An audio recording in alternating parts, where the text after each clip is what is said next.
Syederalun, satu unit rumah permanen milik Muhammad Nazir berusia 40 tahun Desa Utenkot, Kecamatan Muara II, Lok Semawe pada Minggu 22 Januari 2023 sore terbakar.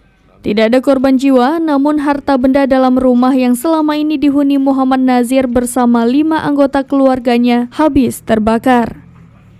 Kapolres Lok Semawe AKBP Hengki Ismanto melalui Kapolsek Muara II, Ibda Roni, menjelaskan hasil penyelidikan awal kuat dugaan kalau penyebab kebakaran adalah konsleting listrik.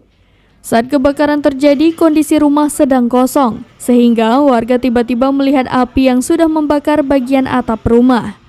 Selanjutnya, warga pun sempat berupaya memadamkan api. Tidak lama kemudian, 4 unit damkar dari Pemko Lok Semawe dan 1 unit dari PT PIM tiba di lokasi.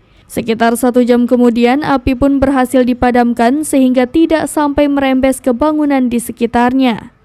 Ketua Tagana Lok Semawe Samsul Bahri menyebutkan, sesuai pendataan yang dilakukan, semua harta benda milik korban habis terbakar. Untuk para korban, sementara ini tinggal di sebuah kios yang berada di depan rumah mereka. Dari Lok Semawe, Saiful Bahri, serambinews.com.